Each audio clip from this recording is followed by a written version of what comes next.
of her wonderful teenage years, an album where she told her own story, but had never showed me.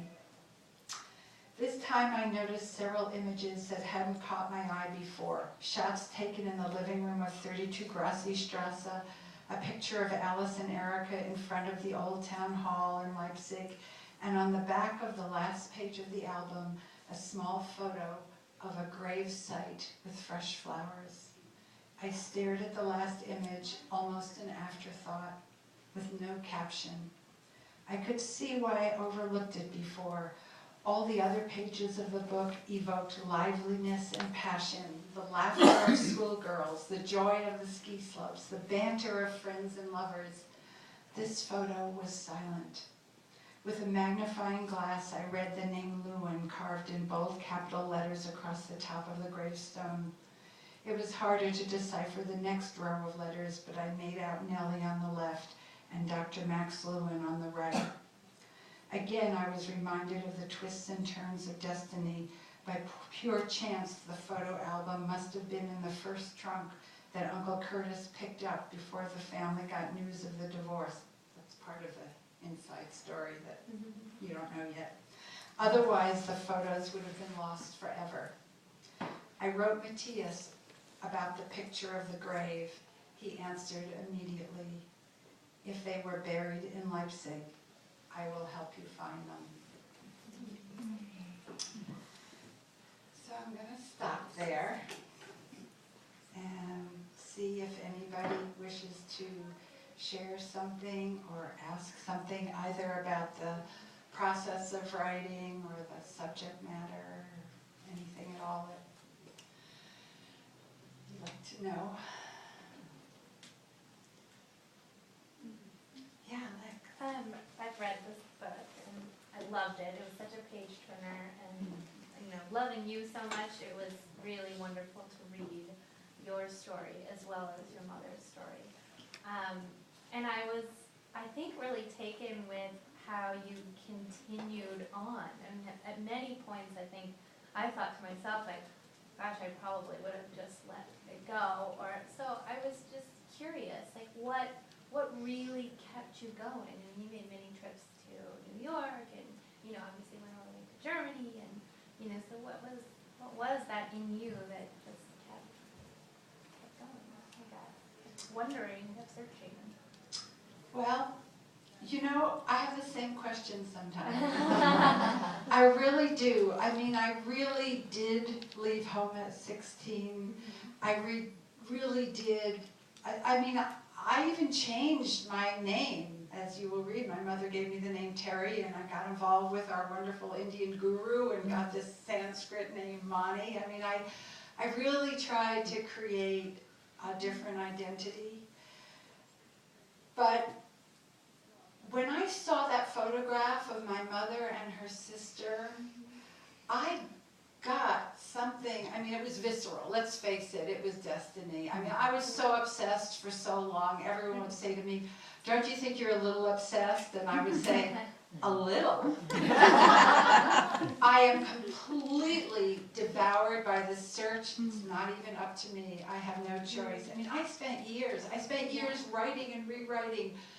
But that photograph, for me, actually told me that there was a wonderful time in my mother's life that I needed to know about. I mean, the honest truth was, my father died when I was 8. My mother was again left kind of destitute, and my father, there was no money to support her or us as a family. She was sturdy. She did what she had to.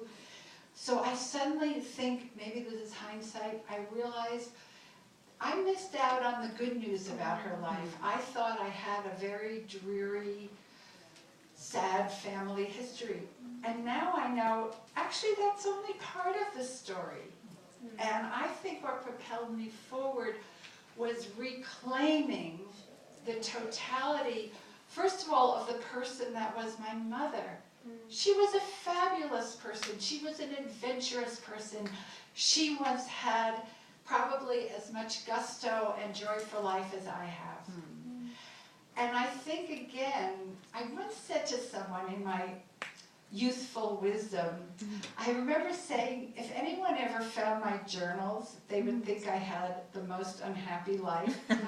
Because the only time I ever wrote in my journal was when I was unhappy. When I was out having a good time, or I met the right guy, or things are going my way. Who has time to reflect? But I felt that was a little bit the unbalance I had for my mother's life. So I think it was my destiny. And it was also, the other thing I'll say is I was raised in a house of silence. And from a very young age, when I discovered feelings, well, I wasn't that young, really. I was 30. You were way ahead of me, Lex. Before I discovered feelings. It was the late 70s. I had just come to San Francisco. Sarah was 4. We were making our way. We live in such a different climate now that this isn't news. But I didn't know how much my anxiety was driven by repressed pain and grief and sadness. And it wasn't even mine. I mean, a piece of it was mine. But we, they have a new site. I give long answers.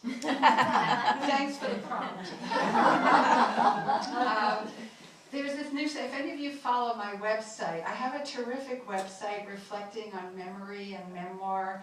I just don't know quite how to get it out in the world, so you can go to montyfeniger.com and find it. But a couple of weeks ago, I wrote an article where I mentioned there's this new science of epigenetics where they're realizing more and more that it isn't just your past life you might be remembering, that actually genetic memory carries on memories from our ancestors. I mean, have any of you ever gone to Italy or Spain or some other country or some other city and gotten there and gone, oh, I know this place in my bones?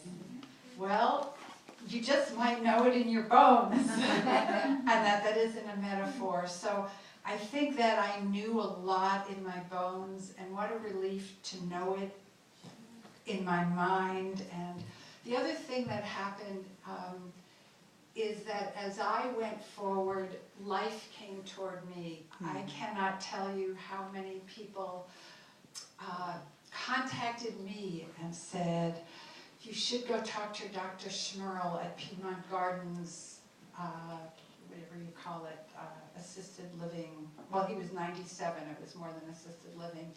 He was an eminent doctor, born and raised in Leipzig. Go talk to him. And he would tell me about Leipzig, and I began to feel it. And then there was another person who said, my mother was born in Leipzig. Give her a call. You're not here today, are you? No. Most of them are in. Even as recently as about a month ago, I got a call from a man named Henry Bamberger. Now there's a mention in my book about Matthias pointing out to me a plaque in Leipzig about the department store Bamberger and Hertz, where he says, your mother would have bought her coat here. Matthias was always telling me about my mother and my father. Well, the history, filling in the gaps for you. No, he was telling me about my mother and my father. Here's another relative, Nancy, of the same family where we found each other. He literally would say, your mother would come here to buy coats, your mother and father came here on Saturday morning to hear Bach motets at the St. Thomas Church. And I suppose you could say he was making it up. But my experience was he wasn't. My experience was he knew my mother. I mean, of course he didn't, don't get me wrong. But people like that just kept calling to me. And so there was this plaque from Bamberger and Hertz that it said had been destroyed on Kristallnacht, which was that night in 1938, the night of broken glass where businesses and synagogues were destroyed. My mother was already gone from Leipzig. It wasn't her personal experience to be there. But I get a call from Henry Bamberger. He says, yes, so-and-so heard from so-and-so and gave me your book. I enjoyed reading it. I'm from Leipzig. That store belonged to my father, Ludwig Bamberger. And this man lives in LA. Don't know him. He said, if you ever come down here, please come stay with us as my guest. He told me his own story of being sent to Switzerland. He told me that his father, who owned this big department store, died in a certain camp. But somehow I have to trust that the book and the story has a life of its own, and I was its humble servant. And I am glad it's written. I couldn't put every anecdote and every story in it. It had to be something shareable. But now, if you'd all, for a moment, join me and imagine that this story goes out in the world, and like this, the way the story came to me, just imagining and feeling and stepping out the light that who needs to read it, who needs to see it, who needs to publish it by a publisher who can send it out on a more national scale, who needs to make the movie, I don't know.